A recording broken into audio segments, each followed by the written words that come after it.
Break के बाद स्वागत है आपका न्यूज बुलेटिन में। आपके साथ मैं हूं श्वेता तिवारी। इस बुलेटिन में पहले बात करेंगे झारखंड के कोडरमा की, जहां आलू के बोरों के बीच छुपाकर ले जाई जा रही अवैध शराब की बड़ी खेप बरामद की गई है। साथ ही बात होगी उत्तर प्रदेश के संत कबीर नगर की, जहां जिला अधिकारी व पुलिस अधीक्षक द्वारा कबीर मगहर महोत्सव का भव्य शुभारंभ किया गया। ऐसी तमाम खबरों पर आगे विस्तार से चर्चा करेंगे। औरैया की शांति वाटिका गेस्ट हाउस में सर्व स्वर्ण समाज की बैठक में यूजीसी के हालिया प्रावधानों के खिलाफ कड़ा विरोध जताया गया। बैठक की अध्यक्षता भाजपा के वरिष्ठ नेता दिनेश चंद्र मिश्रा ने की, जबकि संचालन टीपी सिंह ने किया। अखिल भारतीय कान्य कुब्ज ब्राह्मण महासभा के प्रदेश अध्यक्ष नीरज चौधरी ने कहा कि ये नियम सामान्य वर्ग के छात्रों और शिक्षकों के साथ भेदभाव कर सकते हैं। मंच से भाजपा जिला उपाध्यक्ष अनंगपाल सिंह तोमर, सैनिक प्रकोष्ठ के अनिल चतुर्वेदी और संजीव त्रिपाठी ने इस्तीफा दिया। शेखर गुप्ता, मुकेश गुप्ता, गिरेंद्र सिंह परिहार, प्रियंका दीक्षित सहित अन्य ने यूजीसी के खिलाफ एकजुट संघर्ष की अपील की। वाटिका गेस्ट हाउस में आज सर्व समाज के प्रतिनिधियों की एक बैठक यूजीसी द्वारा पारित उच्च शिक्षण संस्थानों में समानता संवर्धन हेतु विनियम 2026 के संबंध में आयोजित की गई। इस बैठक में समाज के उन सभी वर्गों के प्रतिनिधि सम्मिलित हुए जिनके बच्चों का भविष्य इस विनियम के द्वारा प्रभावित होने की संभावना है। हम सब लोगों ने इस बैठक में सरकार से ये मांग की है कि इस विनियम में या तो इसको रोल बैक किया जाए या इस विनियम से जो वर्ग प्रभावित होने वाले हैं उनकी सुरक्षा सुनिश्चित की जाए। अभी तक उच्च शिक्षण संस्थानों में किसी भी वर्ग के बच्चों के उत्पीड़न को रोकने के लिए पहले से स्थापित जो समितियां थी, उन समितियों को प्रभावी ढंग से यदि कार्य करने दिया गया होता तो इस नए संशोधित विनियम की कोई आवश्यकता नहीं थी। जिस रूप में इस विनियम को लागू किया गया है, छात्रों की संख्या आज की तारीख में पूरे भारत में लगभग 4 करोड़ और विगत वर्ष में 4 करोड़ में से केवल 84 शिकायतें आई। तो जो कि एक करोड़ में कितने लोग पढ़े जाएंगे?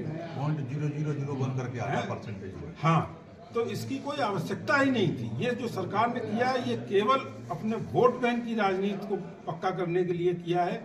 इसकी समाज को और छात्रों को कोई आवश्यकता नहीं थी और ये सरकार ने बहुत गलत कदम उठाया है। हमारा इसमें ये कहना है कि सरकार एक काम क्यों नहीं करती है जब किसी राजनीतिक के खिलाफ कोई मुकदमा। औरैया से सीनियर संवाददाता राजेश मिश्रा की रिपोर्ट। कोडरमा पुलिस अधीक्षक अनुदीप सिंह के निर्देश पर जिले में अवैध शराब के निर्माण, भंडारण और परिवहन के खिलाफ चलाए जा रहे अभियान में डोमचांच थाना क्षेत्र में बड़ी सफलता मिली।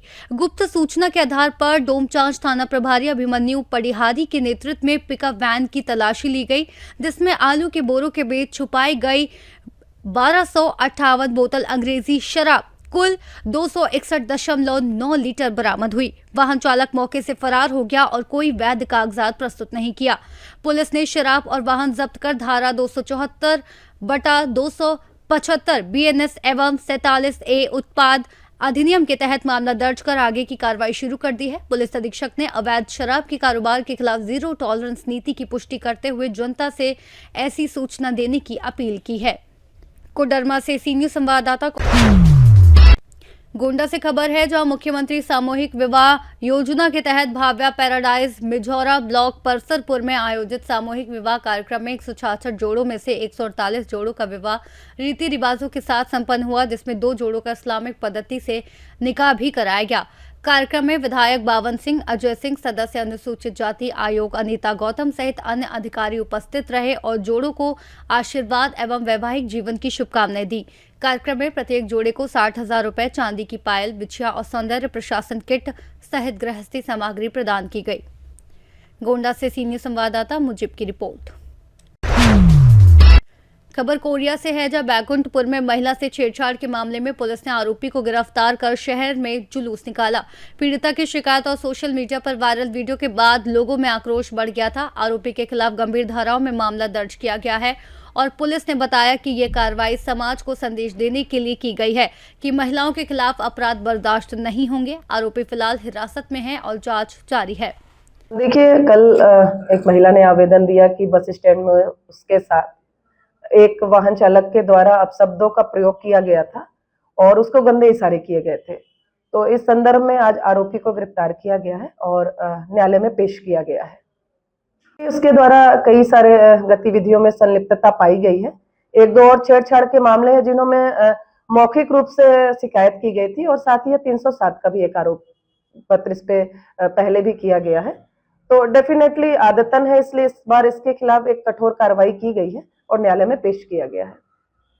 कोरिया से सी न्यूज संवाददाता हाफिज अहमद की रिपोर्ट। शाहजहांपुर में शाहजहांपुर ट्रेंडिंग के नाम पर एक व्यापारी से 29,49,476 रुपए की ठगी का मामला सामने आया है। पीड़ित न्यू गोटी मोबाइल शॉप में राहुल गोटी ने बताया कि अज्ञात व्यक्ति ने व्हाट्सएप के माध्यम से उनसे संपर्क कर ट्रस्ट कॉइन पर ट्रेडिंग का लालच देकर ठगी की। अलग अलग ट्रांजैक्शन के जरिए उनका यह बड़ा धनराशि ठगों के हाथ चली गई। कोतवाली थाना पुलिस ने शिकायत पर धोखाधड़ी सहित संबंधित धाराओं में मामला दर्ज कर जांच शुरू कर दी है। ये क्या कॉन्टैक्ट ट्रेडिंग के मुताबिक जो भी अपना मुनाफा होता था उसका 30% कमीशन अपने को पे करना था। उसके बाद देन अपन जो है विड्रॉल कर सकते थे। जैसे 2-3 बार विड्रॉल भी हुई, सारी चीज़ें हुई, लेकिन 5 दिन की जो ट्रेडिंग चली जिसमें बड़ा मुनाफा में जो 30% जो कमीशन था उसका अपन ने जो है अकाउंट के थ्रू जो है पे कर दिया। अब वो अमाउंट जो है अपना मुनाफे का अपन जैसे विड्रॉल करने गए तो वो फंड जो है तो ऑडिट में अटक गया। तो इसी कारण जो है वो अपन ने तो 30% कमीशन पे कर दिया, लेकिन वो बड़ा मुनाफा जो हुआ वो अपन विड्रॉ नहीं कर पाए, इसलिए अपन जो है थाने पे जो है अपने रिपोर्ट दर्ज करी। लगभग कितनी राशि? मतलब मेरी जो राशि 30% जो कमीशन है वो 29 लाख रुपये गई है टोटल। आपका नाम? मेरा नाम राहुल गोटी है, मैं न्यू गोटी मोबाइल शॉप का ओनर हूँ। तो कहाँ पर ट्रेडिंग की थी? को लेकर कौन से ऐप या कौन सी साइट पे आपने ट्रेडिंग? ये trustcoin.com करके वेबसाइट है जो है अपन ने ट्रेडिंग चालू करी थी। बस कितने टाइम से आप ट्रेडिंग कर रहे थे उसमें? ये 2 महीने मामला था सामने आया है कि आपको मामला है? कल फरियादी राहुल कोठी ने थाने पर आकर सूचना दी है कि उसके खाते से करीबन 29,49,000 रुपये की धोखाधड़ी हो गई है। उसने बताया है कि पहले सबसे पहले उसको लिंक भेजकर एक एप्लीकेशन डाउनलोड कराई और उसमें ट्रेडिंग करने के लिए कहा गया। ट्रेडिंग के दौरान उससे 29,49,000 रुपये डलवा लिए हैं और जब उसको समझ में आया तो फिर थाने आके उसने रिपोर्ट की, उसने FIR दर्ज कर ली। शाहजहांपुर से सी न्यूज संवाददाता यूसुफ। शाहजहांपुर पहुंचे पूर्व मंत्री सज्जन सिंह वर्मा ने मीडिया से बातचीत में भाजपा केंद्र व राज्य सरकार के निर्णयों पर तीखा निशाना साधा। उन्होंने कहा कि यूजीसी कानून लागू करने से पहले बुद्धिजीवी और विशेषज्ञों से चर्चा होनी चाहिए थी, लेकिन बिना सोच विचार के निर्णय लिया गया। वर्मा ने नरेंद्र मोदी, अमित शाह और योगी आदित्यनाथ पर सनातन धर्म के रक्षक शंकराचार्य के साथ किए गए कथित षड्यंत्र का आरोप लगाया और इसे देश व दुनिया के सामने आपत्तिजनक बताया। उन्होंने सनातन धर्म के अनुयायियों से सड़क पर आकर धर्म की रक्षा करने की अपील की और कहा कि असली धर्म की पहचान शंकराचार्य से होती है, जबकि कुछ नेता केवल नकली सनातनी धर्म का प्रचार कर रहे हैं। सर, यूजीसी को लेकर जो नया कानून आया उसके बारे में आप क्या कहना चाहेंगे? शिक्षा नीति में जो नया कानून, क्या बदलाव आएगा? शिक्षा नीति में क्या बदलाव आएगा? नरेंद्र मोदी ये सतरंज में थोड़ा ढाई घर चलता है, ये नरेंद्र मोदी के आदत ढाई घर चल रहा है। बिना सोचे विचारे कुछ भी करना, कुछ भी निर्णय लेना, ये नरेंद्र मोदी और अमित शाह की परंपरा में आ गया।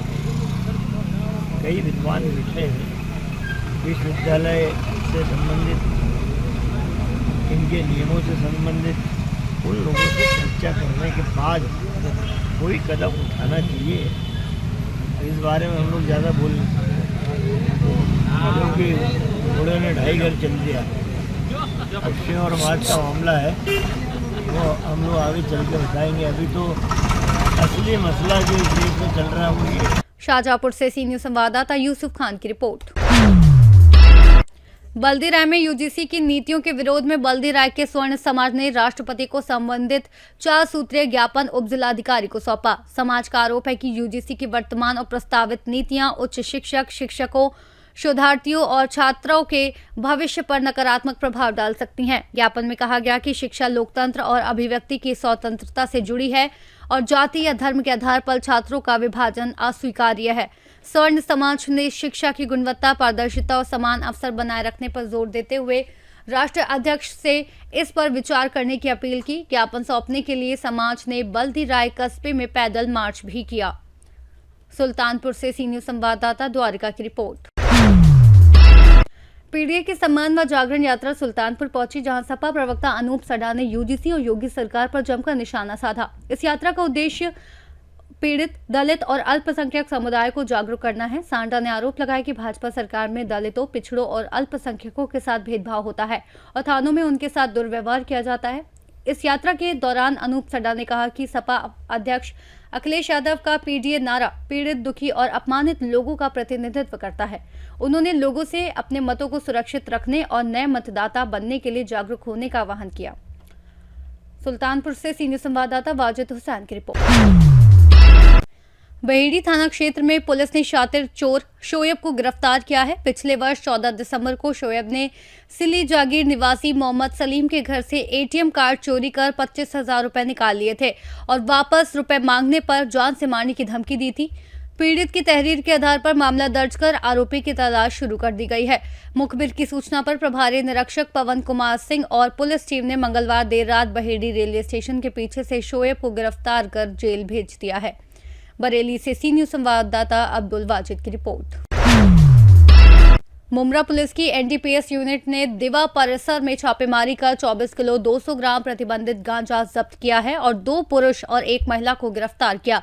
गिरफ्तार आरोपियों की पहचान गुड्डू गोविंद कुमार हलदार, वेंकटेश शिव पिरमर और रूबी देवी मुंशी केवट के रूप में हुई है और प्रारंभिक जांच में पता चला है कि वे अंतर्राज्यीय ड्रग तस्करी गिरोह से जुड़े हैं। मामले में मुमरा पुलिस स्टेशन में एनडीपीएस एक्ट की विभिन्न धाराओं के तहत मामला दर्ज किया गया है और आगे की जांच उप निरीक्षक रामकृष्ण दलवी कर रहे हैं। ये कार्रवाई पुलिस आयुक्त आशुतोष डुमरे और वरिष्ठ अधिकारियों के मार्गदर्शन में की गई और थाने पुलिस आयुक्तालय क्षेत्र में सक्रिय बड़े ड्रग रैकेट के खुलासे की संभावना जताई जा रही है।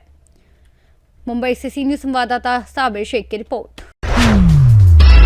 संत कबीर नगर में महान सूफी संत और समाज सुधारक संत कबीर दास की परिनिर्वाण स्थली कबीर चौरा मगहर में 28 जनवरी से 2 फरवरी तक होने वाले 6 दिवसीय कबीर मगहर महोत्सव का शुभारंभ जिलाधिकारी आलोक कुमार और पुलिस अधीक्षक संदीप कुमार मीना ने संयुक्त रूप से कबीर साहिब की प्रतिमा पर पुष्प अर्पित, समाधि एवं मजार पर पूजा अर्चना, फीता काटकर और दीप प्रज्वलित कर किया। महोत्सव में विभिन्न विभागों के स्टॉल लगाए गए, जहां स्वास्थ्य, शिक्षा, कृषि, महिला एवं बाल विकास और समाज कल्याण जैसी योजनाओं की जानकारी प्रदर्शित की गई। जिलाधिकारी ने स्टॉलों का निरीक्षण कर अधिकारियों को योजनाओं के सुचारू क्रियान्वयन और पात्र लाभार्थियों तक पहुंच सुनिश्चित करने के निर्देश दिए, जबकि पुलिस अधीक्षक ने सुरक्षा व्यवस्था का निरीक्षण कर शांतिपूर्ण आयोजन सुनिश्चित करने के निर्देश दिए। इस अवसर पर महंत विचार दास, अपर जिलाधिकारी जयप्रकाश, मुख्य विकास अधिकारी जयकेश त्रिपाठी, मुख्य चिकित्सा अधिकारी डॉक्टर रामानुज कनौजिया समेत अन्य अधिकारी, शिक्षक, छात्र और नागरिक उपस्थित रहे। सुरक्षा व्यवस्था को लेकर के क्या तैयारियां और क्या? देखिए, जनपद संत कबीर नगर में आज से मगर महोत्सव का आगाज हुआ है और जो 2 जनवरी तक चलेगा। इसमें सुरक्षा व्यवस्था को ध्यान में रखते हुए यहाँ पर हमने भारी मात्रा में फोर्स की तैनाती की है, जिसमें हमारे एडिशनल एसपी साहब, हमारे 4 सीओ, उसके अलावा हमारे 10 इंस्पेक्टर रहेंगे यहाँ पर, उसके अलावा सब इंस्पेक्टर काफ़ी मात्रा में और हेड कांस्टेबल, इसमें लगे टोटल यहाँ पे करीब 400 लोगों का हमारा मैन पावर हमने यहाँ डिप्लॉय किया है। उसके अलावा हमारी पीएसी यहाँ पे तैनात रहेगी। फोर्स वर्दी में भी रहेगी, सादा वस्त्रों में भी रहेगी। ड्रोन कैमरे से निगरानी होगी, सीसीटीवी कैमरे से निगरानी है। इसके अलावा हमने एलआईयू को यहाँ पे एक्टिव किया है। साथ में हमारे फायर ब्रिगेड की टीम भी यहाँ पर हमेशा तैनात रहेगी और चिकित्सा विभाग से हमने समन्वय स्थापित करके यहाँ एम्बुलेंस की व्यवस्था की। चप्पे चप्पे में हमारी फोर्स तैनात है और पार्किंग और ट्रैफिक की व्यवस्था के लिए यहाँ पर हमने 4 जगह पार्किंग की व्यवस्था की है, ताकि किसी भी प्रकार की यातायात में व्यवधान उत्पन्न हो। संत कबीर नगर से सी न्यूज संवाददाता नईम की रिपोर्ट। फिलहाल न्यूज बुलेटिन में इतना ही। देश और दुनिया की तमाम बड़ी खबरों के लिए देखते रहिए सी न्यूज भारत।